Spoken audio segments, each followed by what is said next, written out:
I'm Stella Mission and yung partner ko is si Maricela Sabuna. So yung case study namin is all about designing a sales order system for a retail business.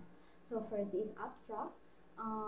So this case study examines the implementation of a sales order system in a retail business to address delays, errors, and limited inventory in specific for manual process. So, yung little business namin, nag-implement sila ng sales order system para mawala yung delays, errors, at problems sa inventory na nagdudulot ng manual process.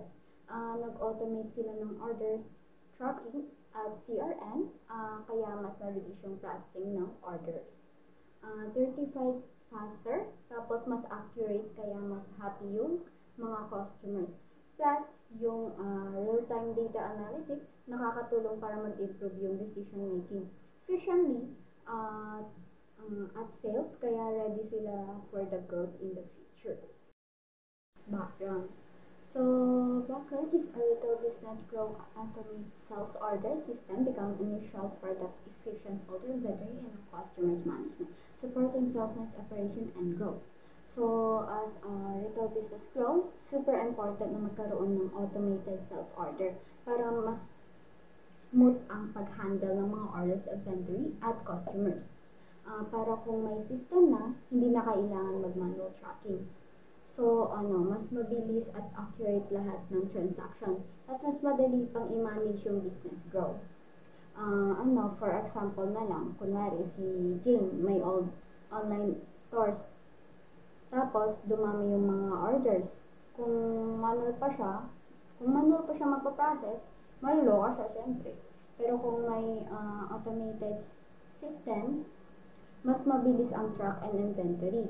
Mabilis mag-update sa mga customers at hindi na sila malilito sa orders.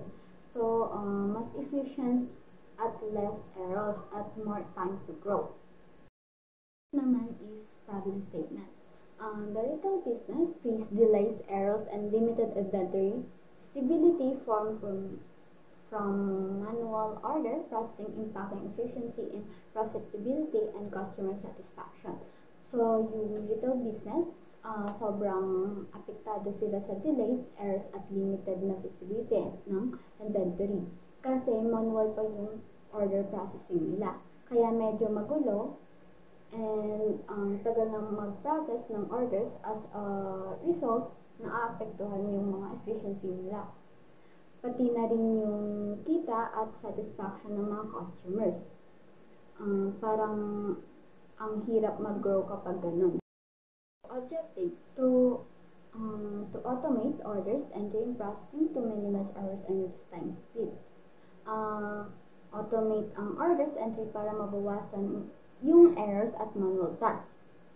Second is magkaroon ng real-time inventory tracking para maiwasan yung overstock o stock outs.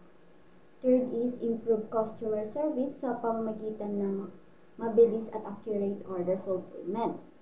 So, last is gamitin ang data analytic tools para mag-predict ng demand at magawa ng strategic decision para sa business growth. Information. Nung una, gumagamit yung mga negosyo ng manu-manual system that was prone to errors, to delays. Ngunit nung umusbong yung computer system, mas napadali na ang mga proseso gamit ng mga software tulad ng Microsoft Access at web-based application, which help in automatically updating inventory, keeping customer records, and making reports.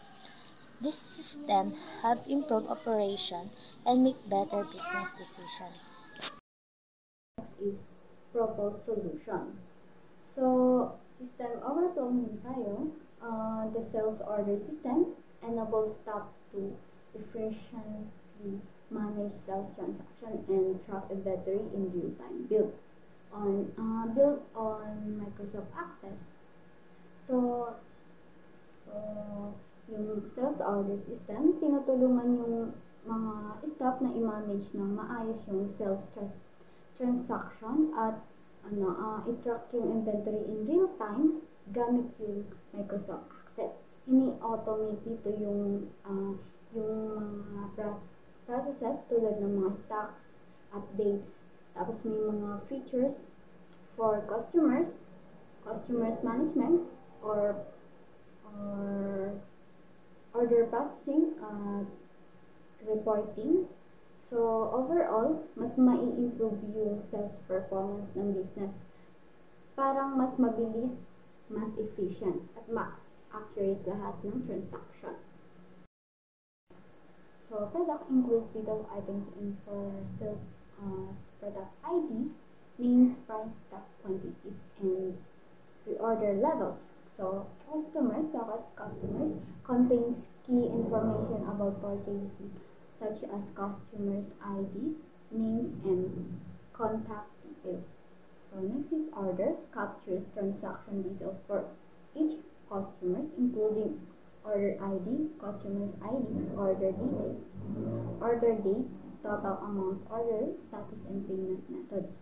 So, the last is order details, link order to specific products, dealing items, quantities, and pricing included in such section. So, next is, here's our ERDs. Ayan. Customers, products, order details, orders, and payment methods.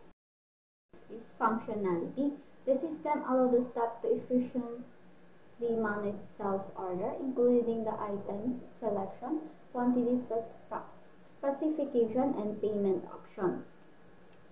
So, yung system, tinutulungan yung mga staff mag-manage ng sales orders like item selection, quantity, at payment option.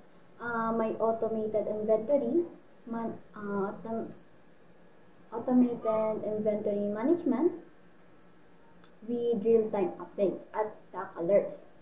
Makikita mo rin yung mga status ng orders, pending, completed, or canceled.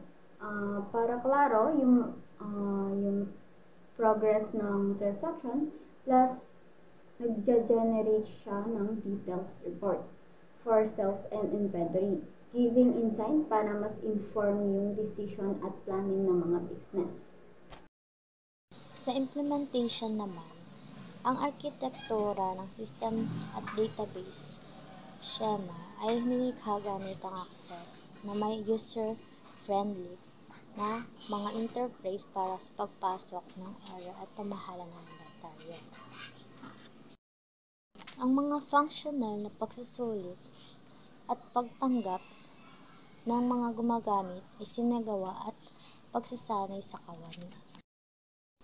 Ang sistema ay ininstall at pagkatapos ng pagtutupad, irregular na mga pagsusuri at paghanap ay sinagawa kasama sa mga hamon at pagtukoy ng mga kinakailangan, pagsasama ng system, pagtagumpayan ng paglaban, pamahala at paglipat ng data, at paglutas ng mga technical na problema.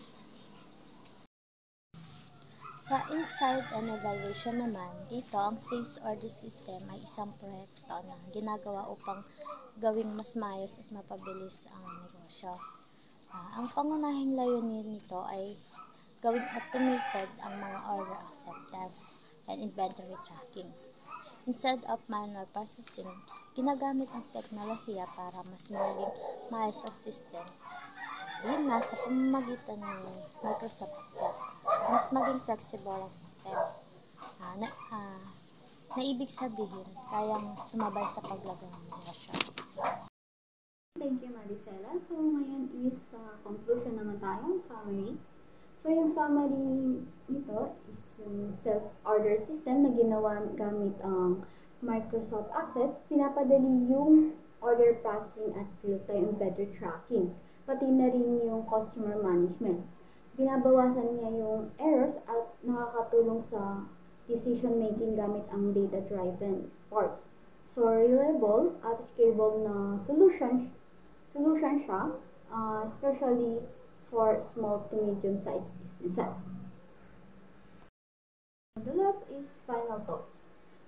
the project show how important yung system design at proper user training.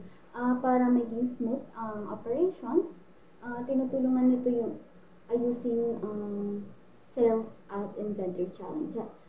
Kaya mas efficient at accurate yung work. In the end, pinapakita nito yung kung paano ang technology pwedeng mag-streamline ng operation at mag-support ng business at growth. For our case study presentation.